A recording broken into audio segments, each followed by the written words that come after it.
بسم الله الرحمن الرحيم.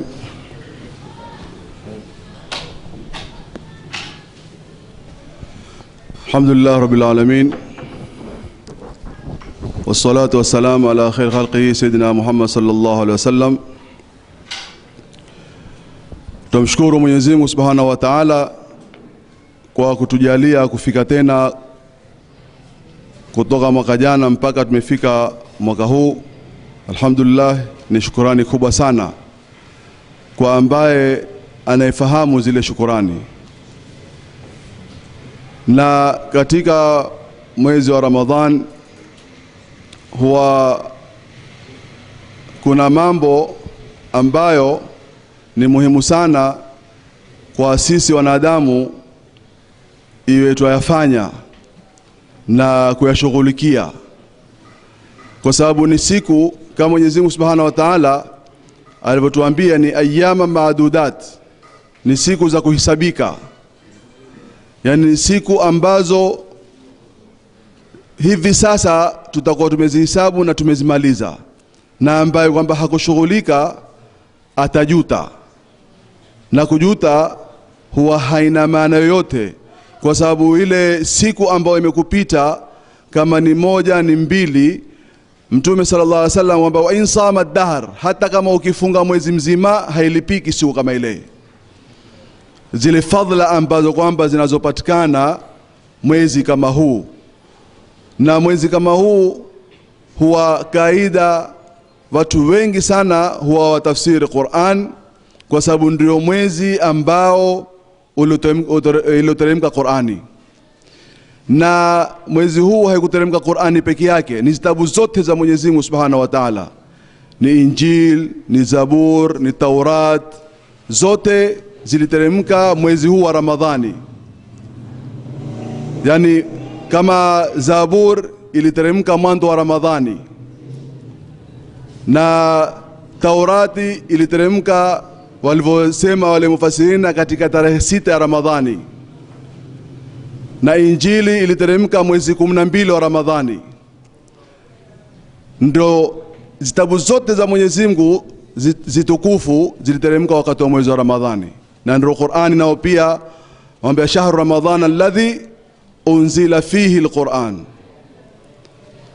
Kwa hivyo hii Qur'ani ndio imekuja kuhitimisha zitabu zote zile za Mwenyezi Mungu Subhanahu wa Ta'ala. Hata zile suhufu Ibrahim ziliteremka wakati wa mwezi huu wa Ramadhani.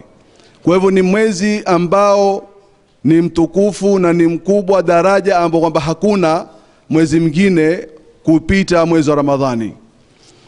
Ndio utaona kwamba kila khairi ambao kwamba unaoifanya huwa daraja yake ni kubwa kuliko sehemu wakati mwingine, ikiwa ni swala za faradhi, ikiwa ni swala za sunna, ikiwa ni sadakat. Khairati zote unazozifanya huwa daraja zake ni kubwa wakati huu wa mwezi wa Ramadhani kuliko mwezi mwingine wote. Ndio utaona kwamba watu wengi watoa zaka Ramadhani. Zaka si Ramadhani.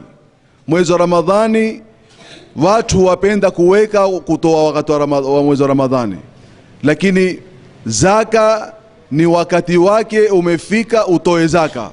Zaka kawaida huwa ni uzungukiwe na mwaka zile pesa ambazo kwamba ulizozipata.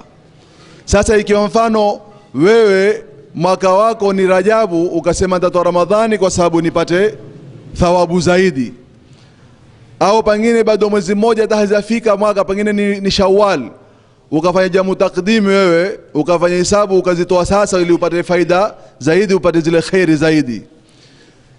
Wengi waweka mwezi wa Ramadhani kwa sababu ni wakati ambao mambo mengi huwa ni tofauti kuyafanya na khairi zake kuliko mwezi mwingine wote.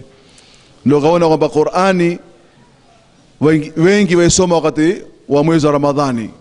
Pengine mtu haisomi Qur'ani mpaka mwezi wa Ramadhani. Yataka mwezi wa Ramadhani tuzidishe zile khair, lakini sio tuzifanye. Kuna kufanya, kuna kuzidisha. Ikiwa mwezi wa Ramadhan wewe ukiingia yale unayofanya wakati wa malanti, zidisha mwezi wa Ramadhani. Ikiwa waswali sunna zile baadia na kabilia pengine hazifiki 12, lakini mwezi wa Ramadhani utazidisha, utasali tarawih raka 20, pengine usali na salatul layli raka 8, usali na witri 3. Sasa kwa umezidisha. Wakati wa malanti wasoma qara moja, wakati wa Ramadhani usome juzu moja. Hii ndio inayotakikana, lakini kwa wengine huwa Ramadhani ndio hufanya, ikimalizika Ramadhani yamekwisha, hakuna tena kufanya ile khairi. Ramadhani wakati wa kuzidisha ibada. Ndio kaona mwenye kusoma Qur'ani, yani daraja yake anayoipata, apata yani hasanati zaidi ya 700, ambao kwamba wakati wa malanti ni hasanati 10 wapata. 10 kwa 700 ni wapi na wapi? Faradhi ile sunna ya Ramadhani ni faradhi wakati wa malanti. Ukiswali rak'ataini au zile raka za tarawih 20 za sunna, basi Mwenyezi Mungu Subhanahu wa Ta'ala hukuandikia kama umesali sala za faradhi wakati wa malanti. Ndio Mwenyezi Mungu Subhanahu wa Ta'ala kwa hadithi ya Mtume sallallahu alaihi wasallam asema kwamba somu hii saum li wa ana ajzi bihi, haikutiliwa idadi yake kwamba ukifunga kama mfano ukisoma Qur'ani kila harfi 10 hasanati, katika somu hakuna. Hii ni Mwenyezi Mungu sema ni yangu na mimi ndio mwenye kulipa. Kwa hivyo yataka mwezi kama huu tuzidishe zile ibada, tuzidishe tauba, tuzidishe khairati, kwa sababu usije ukapitikiwa ukaingia katika hali ambayo ni mbaya. Lailatul Qadri ikikupitia ukawa wewe umefanya mambo maovu kwa muda wa miaka 80, una kitu gani utafanya sasa uwe utafuta miaka 80? Wewe pengine hapo ulipo tuseme ni miaka 30, tusiende miaka ya juu 40 wala 50. Ihesabu wewe miaka 30 ongeza na 80, utafika kweli 80? Wewe ambapo kwamba mimi na wewe mabarobaro, si mabarobaro nini, lakini si miaka 30 mimi wala wewe, lakini ni mfano miaka 30 tu, au si 30, 20 tu. Wewe barobaro ambao hujaoa, ifanye miaka 20 uwe umeingia katika maovu kama yale, umepitikiwa na Lailatul Qadri miaka 80, unatamaa kwa utakuwa mzuri, unatamaa kuishi miaka 100. Kwa hivyo angalau tujitahid tuwe katika mambo ya khairi, tuwe katika madarasa, tuwe katika tarawih, tuwe katika itikaf, tuwe katika kusoma ahzab, tuwe katika mambo mazuri. Kama ni nyumbani, uwe na mkeo, uwe na watoto wako, mambo yote uwe katika khairi. Si lazima msikitini tu, uwe katika khairi popote ulipo, hata kazini kwako pia uwe katika khairi. Kwa hivyo Mwenyezi Mungu Subhanahu wa Ta'ala, kama aya tulivyosikia ilivyosoma pala uqsimu bihadha albalad. Kwa hivyo tutaisikia inshallah tafsiri yake, tuelezo hiyo la uqsimu bihadha albalad. Wassalamu alaykum wa rahmatullahi wa barakatuh. Jazakallahu khair. Assalamu alaykum wa rahmatullah. Hapa tumependa safari hii kuhudhuria darasa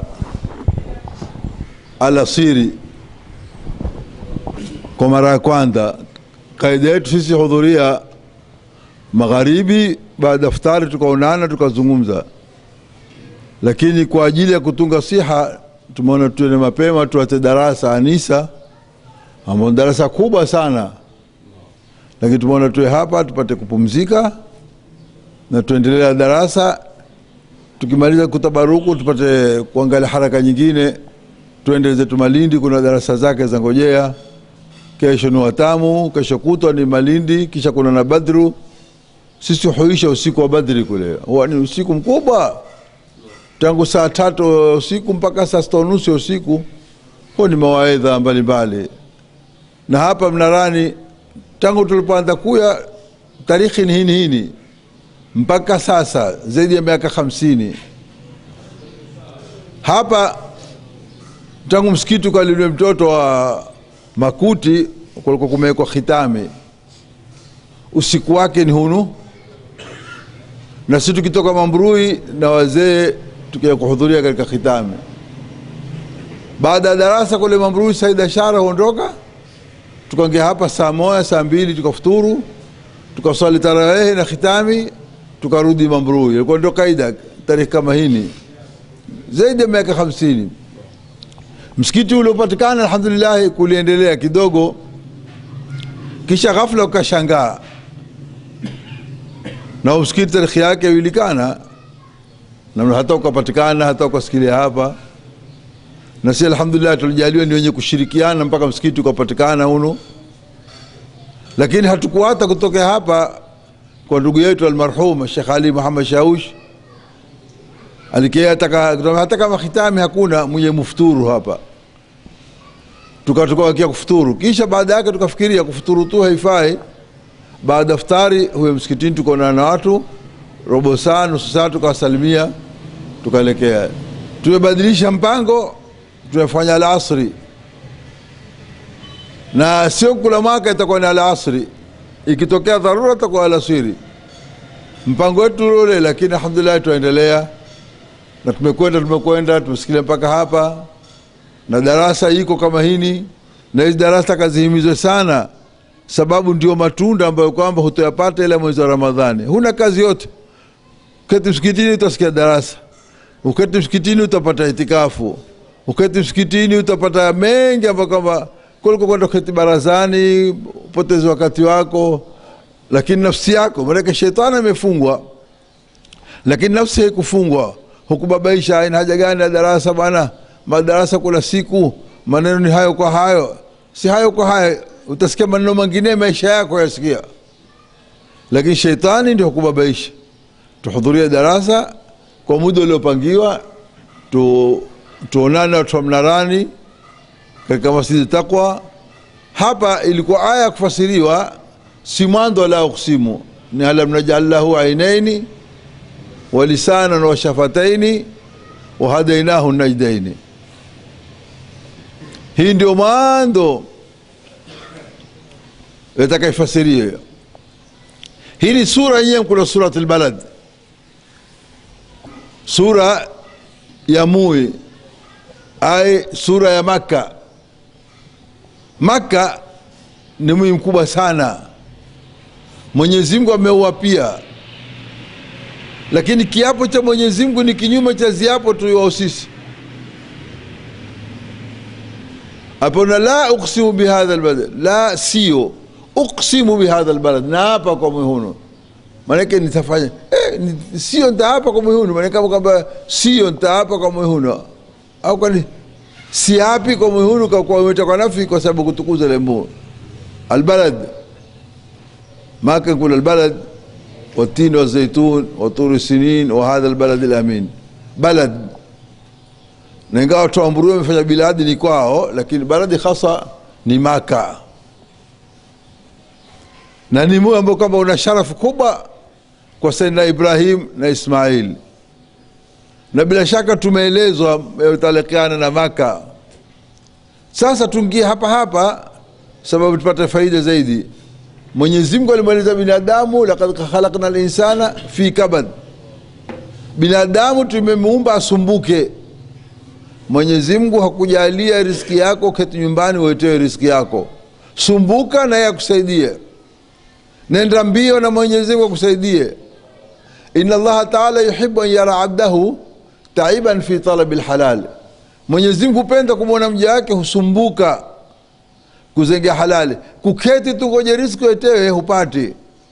Sayyidina Umar bin Khattab aliingia msikitini, kakwenda kikundi kimeketi kule, akaenda msikitini, huona wako munani nyinyi, kama nahnu almutawakkiluna, sisi tumetawakkal sisi.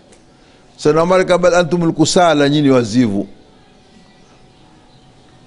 Mlisikia kwa mbingu unyesha mvua ya dhahabu hata mkaengoja?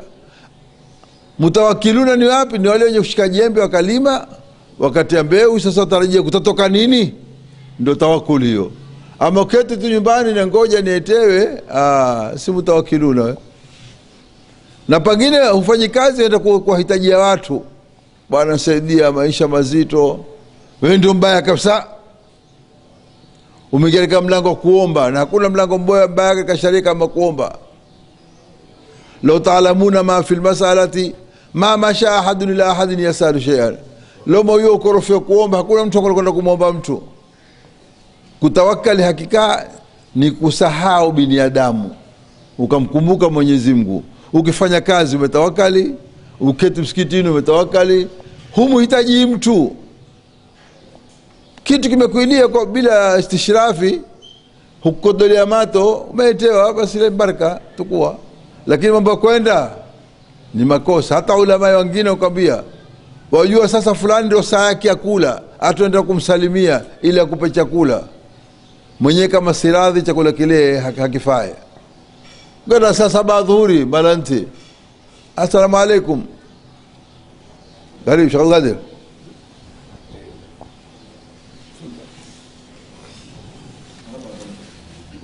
Bale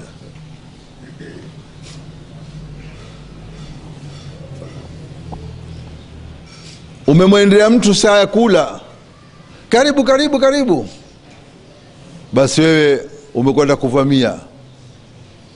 Man dakhala bayta ahadin bighairi da'wa dakhala mughiran wa kharaja sariqan. Umeingia mahala wewe hukualikwa, umekwenda kushambulia, na ni mwizi, umekwenda kuiba. Mpaka nyumba zile zitolikana na Qur'ani, min buyuti abaikum wa buyuti ummahatikum, zimetaika nyumba maalumu waweza kwenda kula, hata kuvamia hasa kwa babako, kwa mamako, kwa ndugu zako, kwa maami zako, kwa makhalati zako, kwa umetaa nyumba maalumu. Au mamalaktu mafatiha, mtu ambaye kama funguo umeshika nyinyi, ni mtu wako, ni mwanafunzi wako, ni mtu ambaye kama umeatia wewe kumwangalia. Au sadiqikum, sadiq, ule mtu ambaye una usafi wewe na yeye.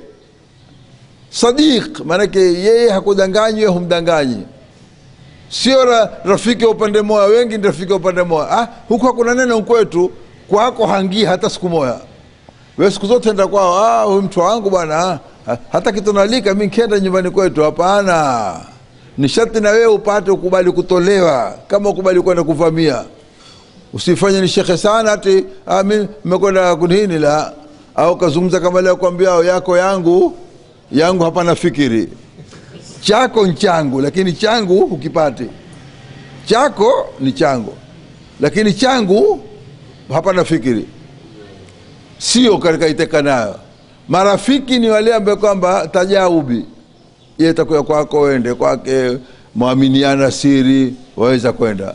Ama kuingilia tu majumbani wakati wa magharibi ya Ramadhani, hata kwenda kumwangalia, au watu ambao alikuwa futari na wewe kwenda kaingiza, labda amekafilika, hamye masaka yake hanisahau mimi. Wewe mbona umemsahau ya mwalika hata siku moja? Hela jaribu na siku moja mwalike, siku moja tu ndio nyumbani ule. Pengine hayui kama yeye uko Mnarani hapa, nyumbani kwa fulani wapi, humwone kupitia huku wapi, nyumba yake hasa siyui, lakini mara nyingi kusali magharibi humwone kelekeo upande huu. Wewe mashallah, kwa sababu hiyo binadamu atakasumbuke kutafuta halali, taiban fi talabil halal, usumbuke. Man bata kala min amali yadihi bata maghfura lah. Ukilala ufanya kazi mkono umechoka, husamehewa madhambi yako. Inna min adh-dhunubi dhunuban la yukaffiruha illa sa'yu fi talabil halal. Kuna miongoni mwa madhambi hayafutwi ila kuzengea halali. Izengea halali kwa njia ya halali, ndio ile tukamba hizi aya, laqad khalaqal insana fi kabadi, katika kusumbuka. Watu wamesumbuka ndio wakasikilia huku si hakuna binadamu kia nabii Adam ateremka India, ikiwa nabii Hawa, mama yetu Hawa amezikwa Jida. Nyinyi mlisikilia nini, kufanya nini? Ni ulimwengu ndio ulioleta huko, wenye kutafuta makulima, wenye kutafuta afya, wenye kukimbia zita, ndio tukasikilia tukaenea ulimwengu mzima. Tusumbukeni kuzengea halali.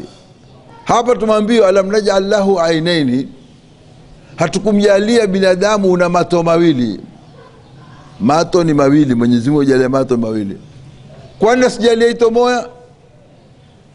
Sababu mato husaidiana. katika adasa husaidiana, katika nguvu husaidiana. Siku haitomoa halifai hufaa.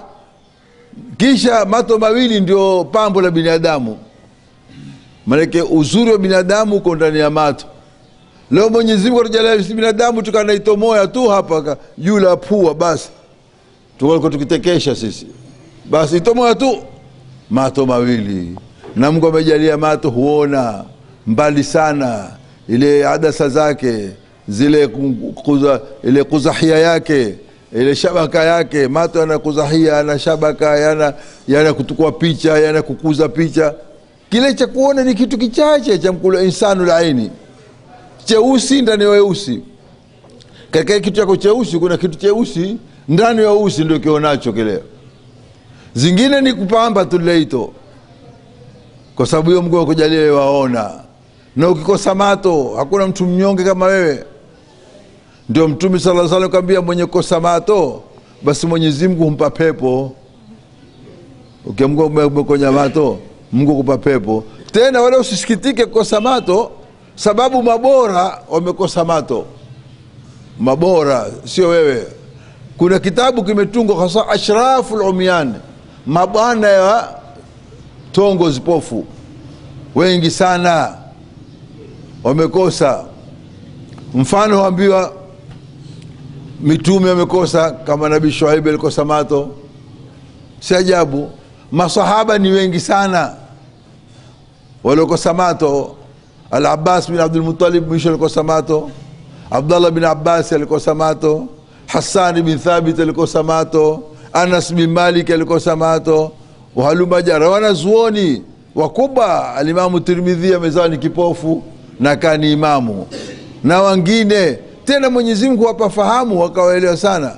Alimamu Umar bin Abdurrahman al-Attas, mwenye Ratib al-Attas, alikuwa hana mato. Alimamu Abdullah bin Ali al-Haddadi alikuwa hana mato. Karibuni kina Kishki alikuwa hana mato. Wengi hata huko kwao kina Bimbazi hawana mato. Takriban kwanza mufti wa Saudia wengi hawana mato, wengi. Wengine hawana mato basara wala basira, lakini wengine hawana mato. Kwa sababu ukiona umekosa mato usisikitike, ukiona umeonewa. La, Mwenyezi Mungu kulipa akakupa nuru basira. Mato ni tunu kubwa sana kwa mwenye mato. Hata aendekana kuna kipofu alioa mwanamke, siku hiyo zikampanda kampija mke wake. Ule mwanamke akamwambia, bahati yako umenipija, hukuona uzuri wangu angalinipija. Ule mwanamume kama ni mzuri wenye mato angalinatia mimi. Kutoka aliponatia mimi kwa wao hawakutaki bwana. Mato ni kitu bora sana, ndio alamnajallahu ainaini. Na hito ni kitu kubwa. Kuna kile mboni ile kuonea ile insanu aini, au mkulwa nuna laini, marhaban ya nuna aini, ile ndio yenye kuonea. Mtume sallallahu alaihi wasallam alimwona mwanamke mmoja akamba, ilhaqi zawjaki, kamuahi mumeo, katika mato yake kuna kitu cheusi. Ule mwanamke katoka mbio, mume. Mtume anambia katika mato kuna kitu cheusi, na Mtume atakumpumbaza tele. Akamba na cheupe pia ninacho. Sote katika mato tuna kitu cheusi na cheupe. Mtume alifanya lidhihaka. Mtume alikipenda sana mizaha ya kupumbaza. Ule alikuwa mmoja amechoka, basi sallallahu nitukua katika ngamia wako. Mtume kama takutukua katika kijana cha ngamia. Hata niweza wapi ya Rasulullah, na kuna kijana cha ngamia kitoto. Kamba na mimi kwa basi kutukua ile kwa kijana cha ngamia. Ule kaenda uzake. Mtume kama ndio upande wapi, kama huyu wangu. Umeniambia utantukua kijana cha ngamia, kama huyu ndio mpanda kijana cha nani? Huyu ndio mpanda pia kijana cha ngamia.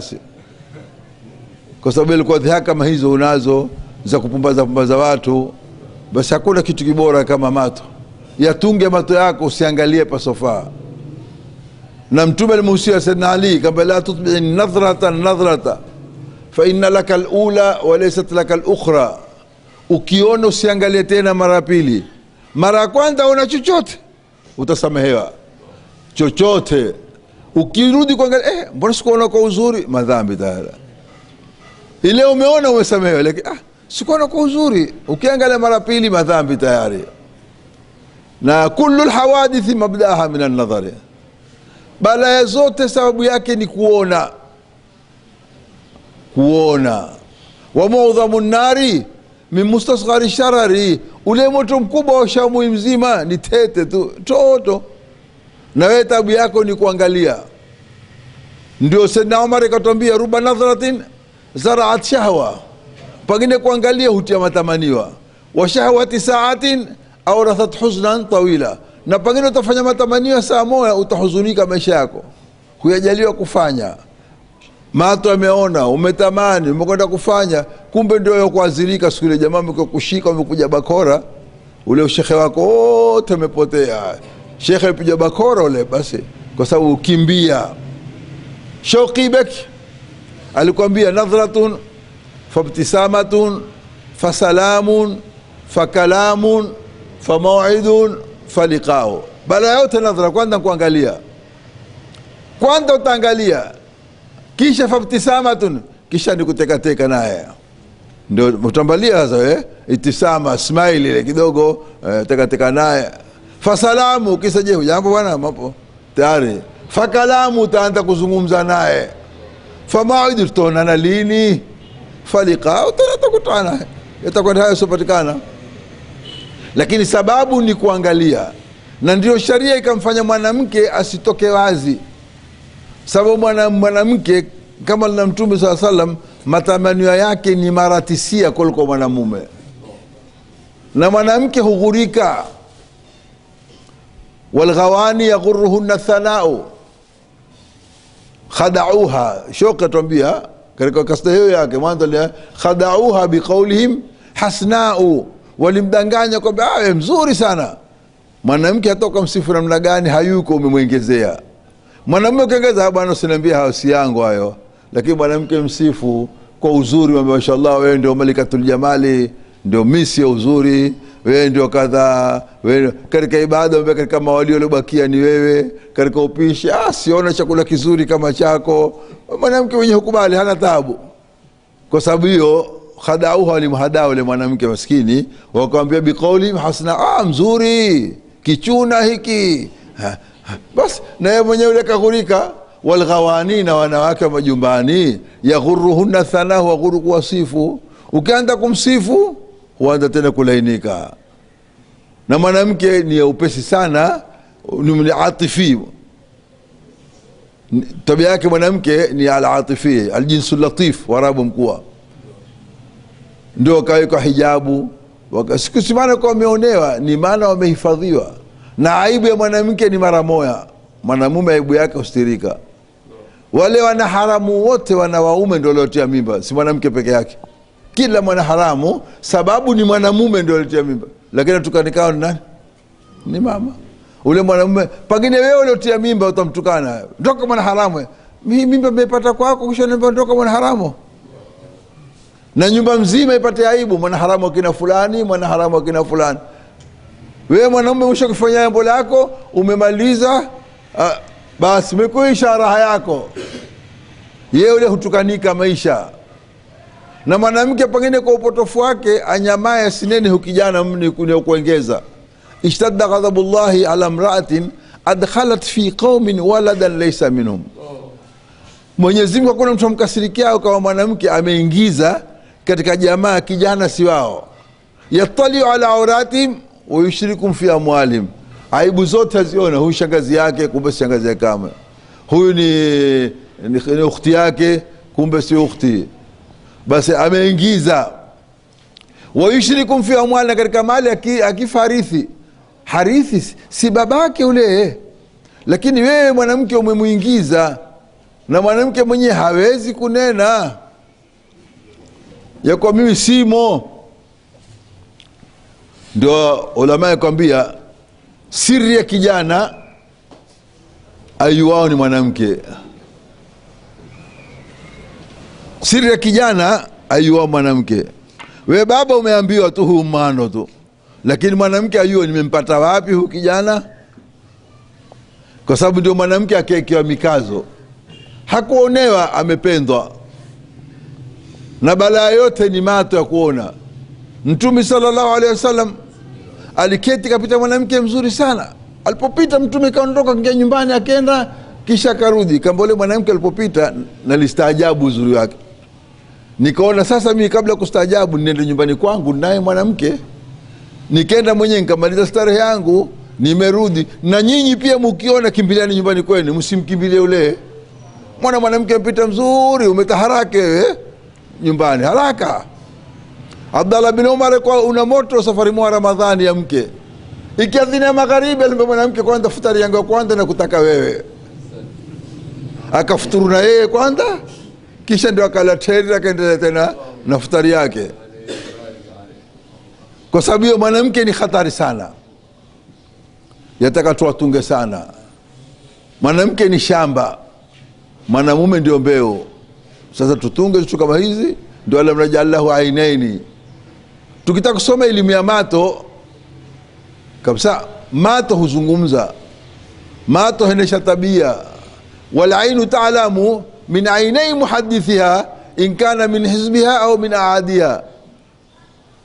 Ito huyu uko pale ukizungumza naye, huyu ni upande wangu, huyu ni adui yangu.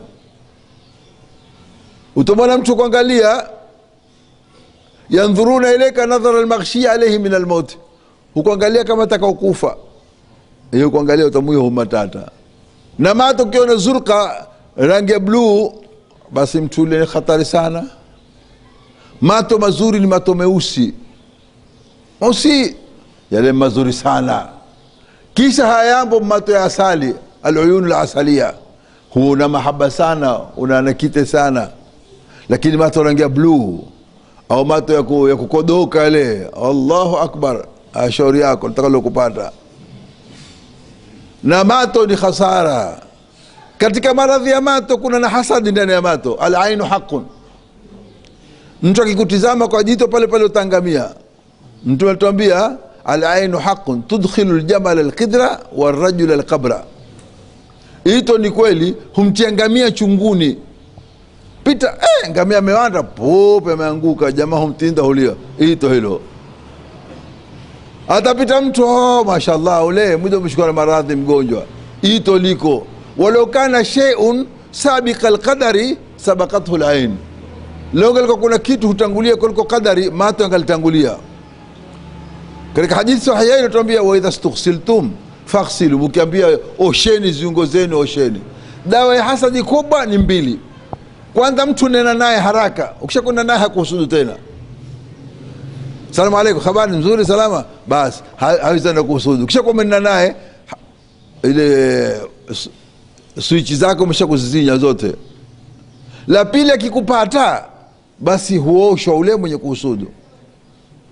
Ule sahaba mkubwa alikwenda kwa mahala, Amir bin Rabia, mwili wake alikuwa mzuri sana laini. Kapita ule sahaba mwingine akaambia, wallahi mwili kama ule hata mwana mali paziani hana. Ule anaanguka pale pale kapota nafahamu, pale pale ameanguka, hapiji mahala. Katika fatwa mtume, ya Rasulullah kuna kisa kadha, nani mumtumu? Tumtumu Ukba, kamuiteni. Haya, osha ziungo zako, osha uso, osha mikono, osha kitovu, osha magoti, osha maguu, kisha lemaya hunyunyizo ule mtu inuka wa mzima. Hiyo dawa ya mtume katika sahihaini, katika sahih Bukhari, sahih Muslim, utakwenda kuona mambo kama haya. Na ito liko sana, ndio utakoilinde min aini lama, ito lenye kukumaliza, ndio la mrajala ainaini. Mato kadhalika huyo tabia mtu, kila tabia. Kuna kitabu hasa cha kusoma qiraatul wajhi, kusoma uso. Mato sampuli hii mtu huyo tabia kadhaa. Mato mwenye pua sampuli hii, hizi pua hujulikana mpaka ndani yako. Huyu nyumbani kwake hana nguvu sababu pua yake sampuli kadhaa. Huyu nyumbani kwake hachoki sababu pua yake sampuli kadhaa. Ile pua. Mdomo pia una maana. Wasi alfami ndio yeteka nao, lakini kwa mdomo wa tini hulelewa zaidi kuliko yu ule mtu wa mbalidi, hawina akili sawa sawa. Mashikio yana elimu yake. Kishogo, wewe umeumbwa watu kusoma. Anta kitabu yukra, wewe ni kitabu husoma. Kaangalia macho yako utakujua, utamtambua huyu mtu ni nani huyu. Basi kwa sababu hiyo ndio kwamba alam najallahu ainaini walisanan, na ulimi, wa shafataini, na miomo miwili. ulimi na miomo, sio midomo. Mimi ni Mswahili. Midomo ni hayawani, kuku ndio mwenye mdomo na mwenye kudoma wale. Binadamu na miomo miwili, si midomo miwili. Ikiwa ni Mswahili usinene midomo kwa binadamu, sema miomo, shafatain. Kwa sababu hiyo ulimi ndio balaa zote. Kila balaya yatokana kwa ulimi. Ihfadhi sana, utunge ulimi wako. Akbaru khata ibn adam min lisanihi, makosa makubwa ya binadamu yatokana na ulimi. Na Mtume kana jamalul mar'i lisanuhu, uzuri wako pia ni ulimi. Ukina maneno mazuri upata faida, ukitupia tu maneno utaangamia. Ulimi. Ihfadhi lisanaka ayuhal insanu, binadamu hifadhi ulimi wako. La yaldaghannaka innahu thubanu, ulimi sikudunge, ni nyoka. Kam fil makabiri min qatili lisani, katika makaburi wengi wamekufa kwa sababu ya ndimi zao. Kana tahabu liqaahu shujaanu, mashujaa likimwogopa kupambana naye. Ulimi. Sayyidina Abubakar Siddiq alimwona mtu mmoja, wewe nani? Kama mimi kadhaa. Kisha umezalikana nani? Umezalikana kadhaa. Umezalikana nani? Kamuuliza Sayyidina Abubakar, akamwambia nasikitika sana, kumbe ni katika duni, katika kabila hiyo Bani Kinana. Kiaze wako ni hao. Ule kamba hana, wewe nani? Kamba mimi ni Mkureshi. Mkureshi gani? Bani Taimi. Bani Taimi gani? Akambia bakhti yako. Na wewe katika duni Makureshi. Kama nganiambia ni Mkureshi Hashim, Hashim alizalikana na hivi. Sayyidina Abubakar kashukia kweli kweli. Akaenda akamwambia Mtume sallallahu alaihi wasallam, kamba mmepambana kisa kaza. Mtume kwamba innal balaa muwakkalun bil mantiqi, balaa zimewekwa kwenye kunena. Yuzi tumambasa hapa kunena sana neno kwa balaa. Kuna mtu makili yake imeharibika, aliingia kwenye matatu kahunena, akipambana kuku na jogoo huzao kijiso, kipambana ndume na nini huzao ng'ombe, kipambana mwenyewe huzungumzia tu na gari, hanawaambii mtu kipata kadhaa. Ule kondakta alifidhuli, kaenda kwamba je, akipambana jambazi na malaya huzao nani? Kama huzao kondakta.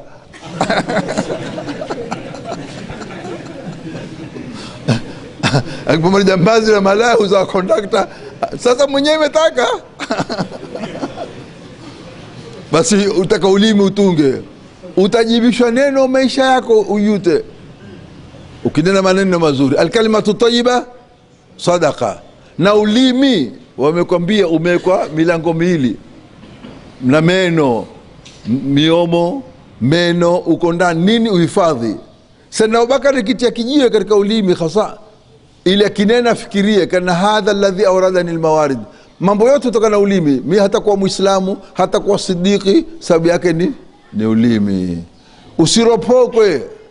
Na Waarabu kwambia kutea kwa guu kuweza kupona, lakini kutea kwa ulimi jeraha yake haiondoki. Jirahatu sinani la haltiamu, kudungwa waweza kupona. Wala yaltamu ma jaraha lisanu, jeraha ya ulimi haishikiwani kabisa. Mtu hasahau. Tumesoma kusata Miraji, wa marra bi juhrin, kapita katika kishimo, tundu, yakhruju minhu thawrun adhim, hutoka gombe kubwa. Thumma yuridu an yarjia fala yastati'u, kisha ile ngombe ataka kurudi hawezi tena. Akamuuliza Jibril, mfano gani? Kama ni mtu toa kilma kile kikaenea, sasa atakirejeza wapi? Hakirudi tena kile kilma. Ruba kalimatin taqulu li sahibiha dani, pengine kilima kwamba ni hata kisikutoke kilima hiki, utatia balaa ya moyo mzima. Wa innal harba awwaluha alkalamu, zita zote hizo zipija nazo, zita za ulimwengu wa kwanza, za ulimwengu wa pili, za wapi zipija nazo, hizo zipija nazo Suria, sababu yake ni ulimi. Sababu ni ulimi, kila balaa ni ulimi. Ruba kalimatin tadau diyara balaqiya, pengine ulimi hata majumba mafukara, ukoona majumba yamefukarika kwa sababu ya ulimi. Kwa sababu hiyo sisi wenye ulimi tuutunge. Waswali kwamba ulimi hauna mfupa, wataka udhibiti sana. Ulimi yako fanya mambo ya kheri, ulimi wako mtaye Mwenyezi Mungu, usiropokwe. Na pengine utajibishwa yambo maisha yako amenijibisha jambo le sina namna kuitetea kwa sababu ya ulimi. Ndio walisana wa shafateni, miomo ndio kuhifadhi ulimi na ndio itoa sauti. Na wewe binadamu Mwenyezi Mungu amekujalia sauti yako hutoka kwa harufu. Sauti yako hutoka kwa harufu yakaeleweka maneno. Ng'ombe hutoa sauti, mbuzi hutoa sauti, lakini hayana harufu, hatueleweki. Na mwenye harufu haelewani nalo kasuku. Kasuku inenea tu, umwambialo hunena. Kasuku ukimfundisha kitu atakinena kile kile. Hata kuna bwana mmoja mjanja sana alikuwa kumuuza kasuku sokoni. Kama mimi namuuza kasuku, kasuku huyu tuhsinu al-arabiyata, ayo kuzungumza lugha ya Kiarabu, al-fusha tena fasaha. Kasuku ayo kuzungumza Kiarabu fasaha. Bas ule bwana akaniambia, "Hal tuhsinu al-arabiyata ya baba kaka?" La shaka fi. Kweli. Ile nalojibisha ajibisha kwa ilmu. Kamnunua ule bwana kena nyumbani, "Hal tuhibu al-bisbasa?" La shaka fi. Kula mulzalo? La shaka fi. Kumbe yule la shaka fi tu peke yake. Alfunsha la shaka fihi tu. Hapa kufanana na kisa cha bwana mmoja, kijana chake alikuwa shekhe mkubwa sana. Baba ni jahili daraja mwisho. Na kijana amekwenda mahala amesikia amefana sana.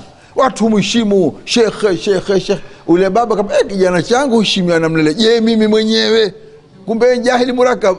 Akenda basi badala kwenda kuchukua zitabu zikubwa zile. Katoka sanduku mawili ya zitabu. Aenda kumtembelea Mane alipoingia akaanza kusungonyeka. La haula wala quwwata. Baba mko na stabu za nini? Atafanya nini? Akamwambia, baba kwa hisani yako jana zangu wamesoma hapa. Wasikuuliza swali ukajibisha utaniangusha mimi. Wakuulizalo ombe fihi khilaf. Wakuulizalo ombe fihi khilaf. Basi kada kijana mmoja akamwambia, baba ke shekhe takuuliza, Mungu ni wangapi? Kambia fihi khilaf. Mungu ni wangapi? Fihi khilaf. Kambia kamuulizeni kijana changu kwa masala yake. Apouliza kijana kamba namo, Waislamu na Mungu ni moja, Wakristo na Mungu ni watatu, Baniano na Mungu ni wengi, nani? Hukumuuliza Mungu katika dini gani? Kweli. Mwingine kamuuliza mtume wa haki ni nani? Kambia fihi khilaf. Kwa nini? Kambia Uislamu ni Muhammad, Wakristo kamba ni Nabii Isa, wale kula mtu kama mtume wake ni wa haki. Ule mwakambia furudhul udhu ngapi? Kamba fihi khilaf. Kule walizwala fihi khilaf. Kijana mwili babake usiku saa 7. Kamba baba tumeweza swala mpaka kwa Mungu mpaka kwa mtume, si swala za mbele nane. Naomba usafiri sasa yao au utaniaibisha. Kafungia safari babake usiku saa 7 akatoka, asubuhi amekuja babake shekhe kwa wapi, ampata dharura ameondoka. Fihi khilaf bas. Fihi khilaf. Kwa sababu hiyo ulimi, tahadhari na ulimi wako. Na hukumaliza. Waweza kumaliza ulimi. Na ulimi wako utumie kwenye kheri. Toa khutba, somesha madarasa. Wahadainahu najdain. Tamaliza kipande hiki. Tukamuongoza binadamu an-najdaini, zilima ziwili. Zikuna zilima najdi. Najdi ni kullu makani murtafia. Kila mahala pale wangatika kula najdi. Na ile najdi ile mkuliwa kule manake kule Hijazi ntini kule ni yu. Na najdi ziko nyingi, lakini aliyokusudia mtume ni ile najdi khasa. Kuna najdi al-Hijazi, kuna najdi al-Iraqi, lakini kuna na najdi ya wenyewe khasa iko mashariki ya Madina sawa sawa. Ndio mtume aliyoshambulia na hata kuiombea dua kwa sababu mwenyewe mtume aziua. Lakini najdi ni kula murtafi. Wahadainahu najdaini. Ndia mbili. Ndia haki ni ngumu sana. Mtume sallallahu alayhi wasallam haki ni kutukua mzigo ukapanda nao mlima. Kama kutukua mzigo ukapanda nao mlima. Batili ni kutukua kitu kepesi ukaenda ndia ilonyoka. Maana batili ni sali sana. Hakuna kitu kipesi kama batili. Hufatil jannatu bil makari wa hufatil nar bishahawat. Ukitaka kuingia peponi isumbue. Sumbuka, uondoke, ufanye mambo utaingia peponi. Wataka kuingia motoni, fuata shahawa yako. Sitaki kusali, umechoka, nitakulala, basi kwa sababu hiyo najdeni kuna ndia ya kheri na ndia ya shari. Wewe taua ndia ya kheri. na ndiye kheri amekueleza mfano wake katika hizo aya za mbele. Kwa sababu hiyo yataka sisi tufanye bidii sana tufuate njia ya kheri, na kheri iko njia yake iko wazi. Tusibabaishwe na ulimwengu, tusibabaishwe na kutukiwa. Basi hizi aya tatu tukitaka kueleza kwa urefu, lakini tunataka mtoto wetu Abdallah Shabi naye azungumze. Khataba amezungumza mwanzo, na yeye azungumze kiasi tumalize darasa yetu, na kama kuna wenyewe walimu wana darasa yao. Tumefurahika sana siku kuhudhuria hapa alasi, lakini si kaida, ni dharura, ni emergency. Ikitokea kaida tutatokea, tukitokea kaida tutakuwa pale pale baada ya iftari, kwa sababu ya afya na kwa sababu ya kuitunga ndio tumehudhuria hapa mapema, ili tushirikiane katika masjid taqwa, la masjid usisa ala taqwa min awwal yawmin haqqan taquma fihi. Abdallah endelea kidogo, kisha baada yake tampa mwenyewe Ali Karisa fayukarisu kaifa sha.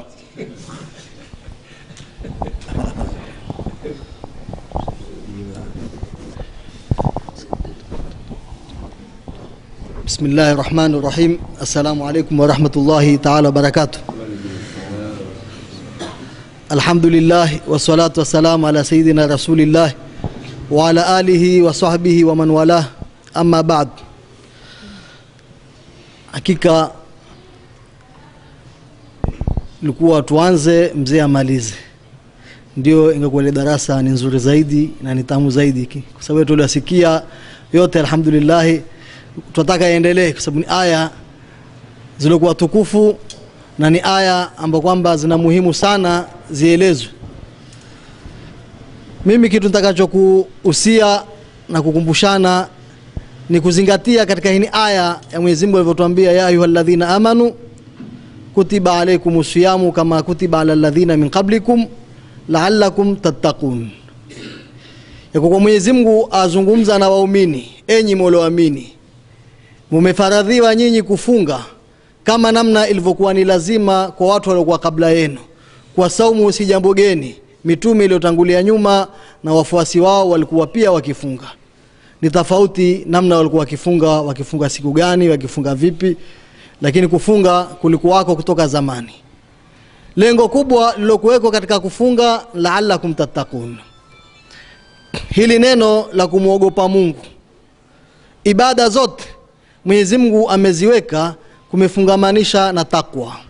Kwa hivyo kule kufunga kwatakana takwa, na kufunga kwaleta takwa, na kufunga kwaleta tabia nzuri. Na hizi ibada zote tunazozifanya sisi kwatakana takwa na kwatakana husnul khuluq. Na ndicho jambo ambalo alosema Mtume sallallahu alaihi wasallam, aktharu ma yudkhilu an-nas al-janna taqwallahi wa husnul khuluq. Vitu ambavyo kwamba vinawatia watu wengi peponi mambo mawili, ni kumwogopa Mungu na tabia nzuri. Na katika kufunga kwapatikana kumwogopa Mungu, na kuogopa Mungu ni kufuata maamrisho ya Mwenyezi Mungu na kuacha makatazo. Kwa hivyo kule kufunga kwapatikana kumwogopa Mungu, kwapatikana na tabia nzuri. Na hili jambo halikufunga katika kufunga peke yake, hata katika swala utaona Mwenyezi Mungu anatuambia, wa aqimu salata wattaqu, simamisheni swala na mumuogope Mungu, swala na uchaji Mungu. Na utaona katika swala Mwenyezi Mungu anatuambia, inna salata tanha anil fahsha'i wal munkar. Kwa kuwa swala yakataza anil fahsha'i wal munkar, kutokana na mambo machafu mabaya na mambo ya munkar, yakatazwa na swala. Kule kuswali ni ibada, kule kuswali ni uchaji Mungu, kule kuswali ya wewe ya kufanya wewe na tabia nzuri ya kuacha mambo mabaya.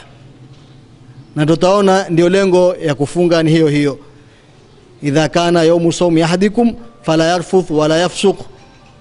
Ikiwa siku mmoja wenu amefunga, asiseme maneno mabaya, maneno machafu, asimuasi Mwenyezi Mungu. Na mtu akimtukana, fa insabahu ahadun au shatamahu falyakul inni saim, yoyote anemtukana amwambie mimi nimefunga. Kwa hivyo saumu yafundisha takwa Allah, yafundisha tabia nzuri. Swala yafundisha takwa Allah, yafundisha tabia nzuri. Ndio lengo za ibada. Ikiwa ni hija ni hivyo hivyo. Mwenyezi Mungu anatuambia haju ashhurun ma'lumat, faman faradha fihinna alhajja fala rafatha ولا فسوق ولا جدال في الحج وما تفعلوا من خير يعلمه الله وتزودوا فإن خير الزاد التقوى واتقون يا أولي الألباب. Hija ni miezi maalumu, ina miezi yake ya kwenda kuhiji: Shawali, Dhulqaada, Dhulhijja. Miezi mitatu hii ndio miezi ya kwenda hija. Na ule ambao kwamba alofaradhiwa, alojaliwa Mwenyezi Mungu faradhi ya hija ikampata, basi akaenda kuhiji, fala rafatha wala fusuka wala jidala fil haji. Asiseme maneno machafu machafu, maneno mabaya mabaya, asimuasi Mwenyezi Mungu, asifanye utesi katika hija. Kwa hiyo utafundishwa tabia nzuri ndani ya kuhiji. Na ndio lengo la ibada. Ibada lengo lake ni kuwa wewe uwe na tabia nzuri na uwe wewe ni mchaji Mwenyezi Mungu. Kwa sababu na Mungu atakalo kwetu sisi, si kwa Mungu ana haja sisi tukaenandaa kutoka asubuhi mpaka magharibi. Au Mungu ana haja sisi tuamke usiku tuende kuswali alfajiri na tuamke qiyamul layli. Au usafiri ule safari nzito na dharubu ya kuhiji, sio Mungu atakalo. Mungu kitu anachokitaka ni uchaji Mungu. Ndio kitu Mungu anachokitaka. Ndio kaambiwa matafalu min khairin ya'lamuhu Allah. Lolote la khairi unalolifanya Mungu alijua. Watazawadu fa inna khaira zadi taqwa. Jiandalieni zawadi. Zawadi zikubwa za kujiandalia ni uchaji Mungu. Wattaquni ya ulil albab. Niogopeni ikiwa mna akili. Watu wenye akili wenye kumwogopa Mungu, utaona ibada zote. Ibada za kwenda kutinda kule haji, ikiwa ni fidia, ikiwa ni adhahi, ikiwa kujikomboa, ikiwa ni udhiya, zote zile Mwenyezi Mungu akwambia la yanala Allah luhumuha wala dimauha walaki yanaluhu taqwa minkum. Mungu hana haja ya zile nyama za utindwa kule Maka. Mungu hana haja za damu za umwagika. Kwa hivyo Mungu hana haja kule unapotoa, unapotinda, unaposwali, hana haja hilo. Haja Mwenyezi Mungu, Mungu atakalo taqwa minkum. Nimekuamrisha hili jambo langu, umesikiza. Nimekukataza hili jambo langu, umenisikiza. Kule kwa ni mtuifu wewe, umesikia, umetii ile amri ya Mwenyezi Mungu, lile ndio Mungu alitakalo katika ibada zetu. Na hilo lapatikana katika mwezi huu mtukufu wa Ramadhani, na hilo lapatikana katika ibada za Mwenyezi Mungu, tukiswali, tukifunga, tukihiji, tukitoa, tukitinda, ibada zote na kila kitu chatakana uchaji Mungu. Jambo lolote ukalifanya wewe latakikana uchaji Mungu. Ndio taona hata wakati watu kuoa waambe wattaqullaha fi nisaa. Ogopeni Mungu juu ya wake zenu. Kuoa ataka uchaji Mungu. Kuata pia wataka uchaji Mungu. Walilmutallaqati mata'un bil ma'rufi haqqan 'alal muttaqin. Wale wenye kuatwa wataka wapewe kitu cha kuwapumbaza hata kama kitu kidogo kwa wema. Lakini jambo kama hili linalolifanya wale muttaqin ni wale wenye kumwogopa Mungu. Ukiuziana biashara, ukiuza na ukinunua kwa taka uchaji Mungu, pia umwogope Mungu katika kule kuuziana kwako. Na ikiwa umeandikwa kazi mahali ni mfanyaji biashara, au umeandikwa na mtu ile kazi ya watu wafanya, yatakiwa pia uwe mchaji Mungu. Falyuaddi alladhi yutumina amanata waliyattaqillaha rabba. Ule alopewa uaminifu, alopewa wadhifa, akapewa kazi, akapewa amana ya mtu, aitekeleze ile kazi ya mtu. Na umwogope Mungu. Katika ile kazi pia ataka umwogope Mungu. Kwa hivyo kila unalolifanya wewe Muislamu yataka uchaji Mungu. Usione pengine uchaji Mungu ni katika kufunga peke yake. Akufunga ni mojawapo. Swala, saumu, ibada, muamalati baina yako wewe, mambo unafanya baina yako wewe na wenzako, pia ataka uchaji Mungu. Kukaa wewe na mke wako kwa ataka uchaji Mungu. Kukaa wewe na jirani yako kwa ataka uchaji Mungu. Kukaa wewe na tajiri yako kwa ataka uchaji Mungu. Kukaa wewe na biashara zako kwa ataka na uchaji Mungu. Kukaa wewe na watoto wako pia kwa ataka uchaji Mungu. Ittaqullaha, mtume kwamba ittaqullaha wa'dilu baina auladikum. Muogopeni Mungu na ufanye uadilifu juu ya watoto wenu. Kila kitu. Kaa na watoto vizuri, lakini muogope Mungu juu ya wale watoto. Na ule hakimu atakawe pia mchaji Mungu. Kwa sababu ukiwa ni mchaji Mungu ndio ule hakimu, ikiwa ni kadhi, ikiwa ni jaji, ikiwa ni nani, hata hukumu ile hukumu kisawa sawa, wala hatokubali hongo lolote kwa sababu ya uchaji Mwenyezi Mungu. Kwa hivyo lengo kubwa za hizi ibada ni kwa sisi tuwe ni wachaji Mungu. Na Ramadhani alhamdulillah tuaona sisi kuanza asubuhi mpaka saa hizi umewata kula, umewata kunwa, umewata kusema urongo, umewata kusengenya, umewata kutukana na mtu, umewata kuteta, umewata kupigana, umekuwa mkarimu, umekuwa mtoaji, umekuwa wasaidia watu. Kwa sababu gani? Ya Ramadhani. Hii ni mafundisho. Ramadhani ikitoka tuendelee hivi hivi, na ndio lengo la saumu. Na Mwenyezi Mungu atukubalie saumu zetu, atukubalie ibada zetu, na hizi hatutokubaliwa isipokuwa sisi tukiwa ni wachaji Mungu. Inna yataqabbalu Allahu minal muttaqin. Mungu atujalie ni wachaji Mungu ili atukubalie amali zetu zote hizi tunazozifanya. Wasalamu alaykum wa rahmatullahi ta'ala wa barakatuh. Wal afwa minkum. Assalamu wa rahmatullahi wa barakatuh. Bismillahir Rahmanir Rahim. Wallahi tunashukuru shukrani kubwa sana kwa kwamba leo katika masiku yetu, siku ya leo hii ni siku ina sharafu kubwa sana kwa kupata wageni wetu kama hawa. Tuliyapata kwa muda kidogo, dakika hizi kidogo tu, haya tuliyapata ni faida nyingi sana ambazo kwamba mtu ukiwa umezirekodi zote basi wewe minan najihin, na ukirekodi nusu basi tutakupa pia daraja kiasi fulani. Lakini ukiwa hukupata chochote na umehudhuria, basi takbira 4 za janaza tukupeleke tena. Hapa katika miongoni mwa nafasi nzuri kama hini, tumebakia labda na robo saa peke yake kumaliza darasa yetu. Na mimi najua kuna watu msije mkanilaumu baadaye mkasema ustadhi bwana maneno matamu kama yale, lakini hukutupa nafasi hata ngaa kidogo ngaa kuweza kuuliza ngaa masala mawili matatu, umeata umekwenda hivi hivi. Hii nafasi nzuri. Kama kuna kitu katika labda uliyasikia, kuna kitu labda pengine hujakifahamu vizuri, watakuuliza au watakawafanulie. Hizi dakika kidogo zilizobakia hizi tutawaomba maswala matatu mazuri ili nafasi isiharibike, na wakati pia hautoshi. Mwenye swala lake inshallah aulize, kisha inshallah tutapata ufafanuzi kamili inshallah. Naam ustadhi. Mume alipotea, alioa mkewe na akapotea. Sasa tukamdhania kwa amekufa. Mke akaolewa kazaa. Mume akatokea.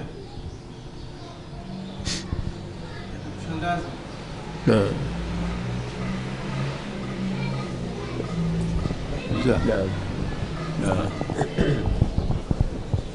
Swala aliouliza hapa ni sala ya mafqudi, mtu aliokosekana. Mtu amekosekana muda mrefu sana, watu wakafikiria amekufa. Baada mwanamke kuolewa na kuzaa, muda ule mume amedhihiri kwa hakufa, hukumu yake namna gani? Hukumu sampuli mbili.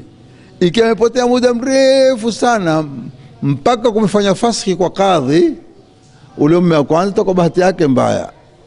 Ikiwa ameatishwa tu kwa sababu hajulikani uko wapi, akitokea mume wa kwanza, ule mume wa kwanza una haki, na ule alomuoa yeye wale jana ni wana halali, na wale mume wa kwanza ni wana halali. Huyu mume wa pili atamuata aketi eda, akimaliza ule mume wa kwanza amrejee, na kwa kumerithiwa atarejezewa ule ulioonekana. Na kama kuna kudaiwa atadaiwa, maana mwanamume lazima mpe chakula mke wake. Kiapotea miaka 10 ataambia haya tutakurejezea mke wako na chakula cha miaka 10 ukilipe. Mpaka mwanamke mwenyewe nimesamehe mimi chakula, maadamu mpata mume wangu wa zamani chakula mmesamehe. Hapo ndio kuna sampuli namna hiyo, na hama sala marefu ya kula mlango mafqudi katika sharia. Atarejezewa ule mume alio kwa kukutwa, ule atarejezewa pesa zake na muate, atarejezewa mahari yake aliyotoa.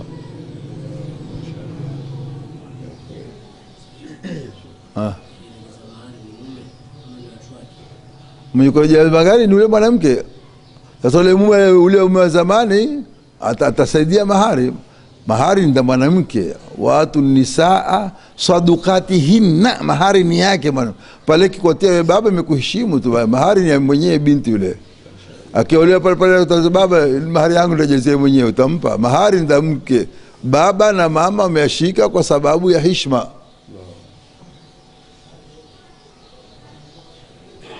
Kuna vingine lote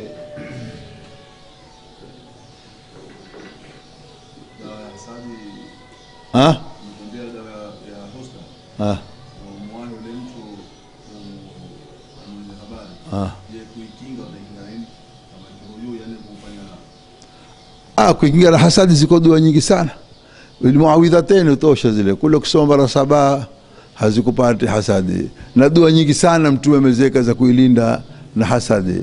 Na hasadi iko kabisa, na Mtume tuambia tuilinde hasa na hasadi kwa dua. Hataweza kwenda Mwenyezi Mungu nikifia shari la hasidi.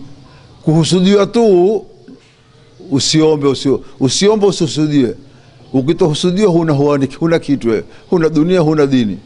Ulesokuwa na chochote hakuna muhusuduo. Omba usidhurike kwa hasadi, usiombe usihusudiwe. Shatoelewe, ya Rabbi nijalie nisidhurike kwa hasadi, sio ya Rabbi nijalie nisihusudiwe. Utakosa tu zote. Asokuwa na kitu ndio husudiwao, ahusudiwao ni mwenye kitu. Asokuwa na kitu ni nani tamuhusudu? Na binadamu lazima ahusudiwe. Walmaru maasha la yakhlu min alhasadi. Mtu madamu aishi ima tahusudu au tahusudiwa.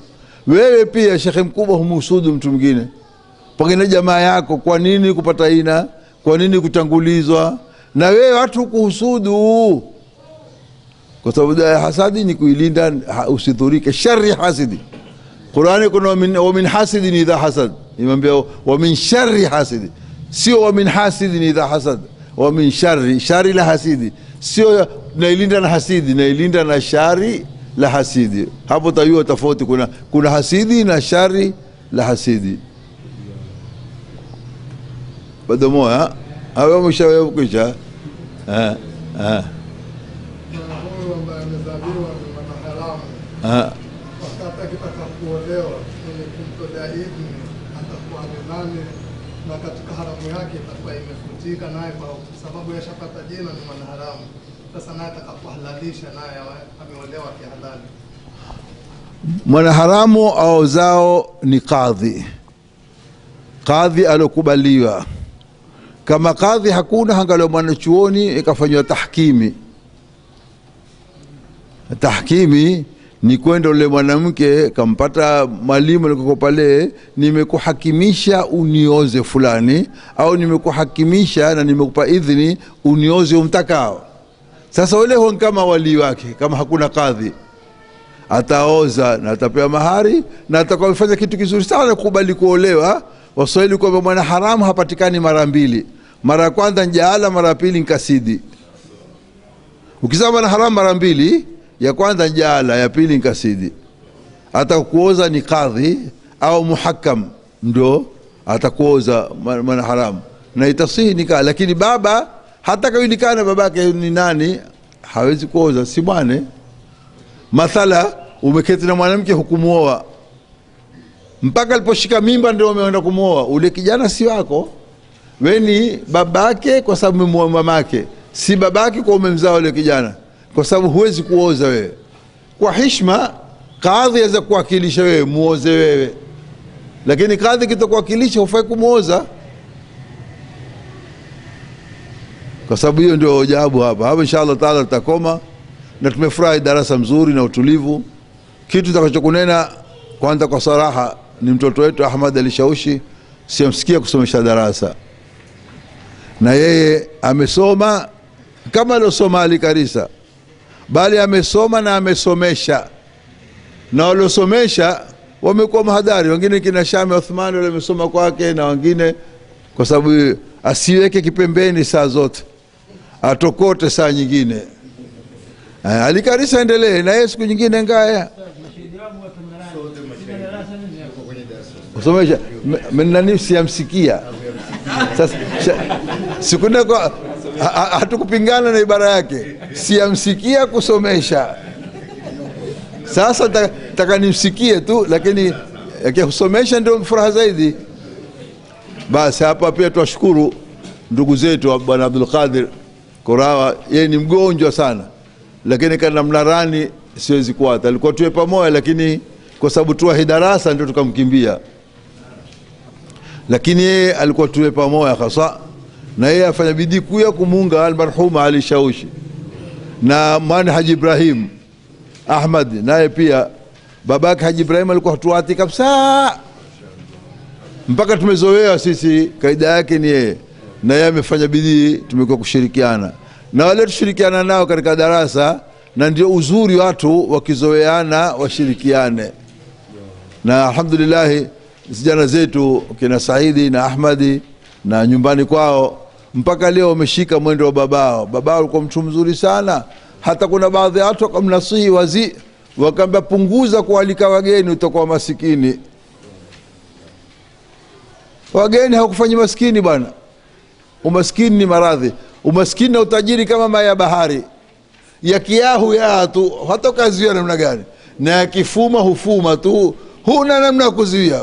Pesa zikitaka kuja tunaohungia tu, na pesa zitakutoka, huna namna kuzuia. Mwenyezi Mungu zikufae pesa zako hapa duniani ili akhira ipate kufaa. Hapa inshallah taala tutakoma, tuombe dua zaidi mtoto wetu Abdallah Sharaf Hussein Abdurrahman. Amefanya operation kubwa, baada ya operation kichwa chake kupasuka, amerudi amefanywa tena, akaanguka nyumbani tena operation ya kichwa. Kichwa ndio wewe mzima, Mwenyezi Mungu ampe afya. Ameshakufanya operation na imefaulu na ameanza kunena sasa alhamdulillah, lakini Mungu ampe afya, afya ya mwili na afya ya pesa. Maana siku hizo operation nuliza mimi natoka huko mimi, afya ya pesa ni kubwa zaidi kuliko afya ya mwili. Hutozwa. Mimi nimedungwa sindano 18,600 sindano. Kamba kanunue dawa 34,000. Sito ya dawa ni shilingi 5, sema ni shilingi 5, shilingi 6, basi namna hiyo 34,000, 18,000 sio tena ulimwengu, lakini Mwenyezi Mungu akitaka hukusahilia. Mimi nimesahiliwa alhamdulillah, afya yangu endelea uzuri, siapona lakini afya yangu mzuri sana, naendelea kwa na sina shida yoyote katika kimaisha wala sina taabu yote. Na yeye pia kijana chetu Mungu naye mfanye kama sisi. Mwenyezi Mungu warahamu wale wazee tulikuwa nao hapa wote. Hatuwezi kuwataka kwa maana tumembona fulani hatukumtaya, lakini tuko kunaze. Mungu atubarikie na sisi katika Ramadhani yetu. Tusomeni wal asri ila qur'an falaq kwa nia hizo inshallah taala. A'udhu billahi minash shaitani rajim. Bismillahir rahmanir rahim. Wal asri innal insana lafi khusr illa alladhina amanu min salihat wa tawassaw bil haqq wa tawassaw bis sabr. Bismillahir rahmanir rahim. Li fi quraish ila fi rihlati ash-shita'i was-sayf فليعبدوا رب هذا البيت الذي أطعمهم من جوع وآمنهم من خوف. بسم الله الرحمن الرحيم. قل أعوذ برب الفلق من شر ما خلق ومن شر غاسق إذا وقب ومن شر النفاثات في العقد ومن شر حاسد إذا حسد. اللهم اشف مرضانا وعاف مبتلانا وارحم موتانا وأحيانا وتمم نعمك علينا وبارك لنا في شهرنا هذا واجعلنا من المفرحين المنجحين الآمنين المطمئنين الذين لا خوف عليهم ولا هم يحزنون برحمتك يا أرحم الراحمين. وصلى الله على سيدنا محمد وعلى آله الحمد لله رب العالمين. الفاتحة. الرحمن مالك يوم الدين إياك نعبد وإياك نستعين اهدنا الصراط المستقيم صراط الذين أنعمت عليهم غير المغضوب عليهم ولا الضالين. Hapa kuna ile dua la ilaha illa Allah azimul halim. Mtume mwenyewe kwa hadithi sahihaini ametuambia dua al-karbi, kuondosha makero. Na ulama wetu wapenda baada ya darasa isome, sababu kuna makero mengi. Ramadhani uchache wa makero, kuna Sheikh Ramadhani huyu tulionaye. Sheikh Ramadhani hana taabu sana, hana taklifu, lakini hutupeka mbio. Tukimaliza Sheikh Ramadhani tunana Bwana Idi. Bwana Idi ndio taabu huyo. Bwana Idi hana matezo. Nataka kuangalia sasa. Basi Mungu atujalie Sheikh Ramadhani tumpe heshima yake, na Bwana Idi tumfurahishe. Na hizo karatasi zilizotolewa mtu asitukue nyingi ili zipate kusikia mahala pengi. Ile kwa watakupeka msikitini, watakupeka mwili, katika sharia kitu chochote hufai kutukua kingi mpaka kwa dharura. Hata tende Mtume na hasana yuqrina baina tamratain, kutukua tende mbili hufai illa biidhni ashabi, mpaka ombe ruhusa. Jamani, mimi tatukua mbili au watu wote tukua mbili au wote tukua 10 au ziko nyingi hizi karatasi, maana yake zienee. Hii ni athari za Mtume sallallahu alaihi wasallam ambazo ziko mpaka sasa. Hii ya kwanza hii, na hii ya pili ni ya kalenda. Ikiwa utakupeka mahala muhimu waweza kutukua ya pili. Ikiwa utakutukua wewe, kuna wengine hupenda wapate wao tu, basi usipende tabia kama hiyo, si nzuri. La ilaha illa Allah al-azimul halim, la ilaha illa Allah rabbul arshil azim, la ilaha illa Allah rabbus samawati wa rabbul ardi wa rabbul arshil karim, la ilaha illa Allah al-azimul halim, la ilaha illa Allah rabbul arshil azim, لا إله إلا الله رب السماوات ورب العرش الكريم، لا إله إلا الله العظيم، لا إله إلا الله رب العرش العظيم، لا إله إلا الله رب السماوات ورب الأرض ورب العرش. سبحان ربك رب العزة عما يصفون وسلام على المرسلين والحمد لله رب العالمين.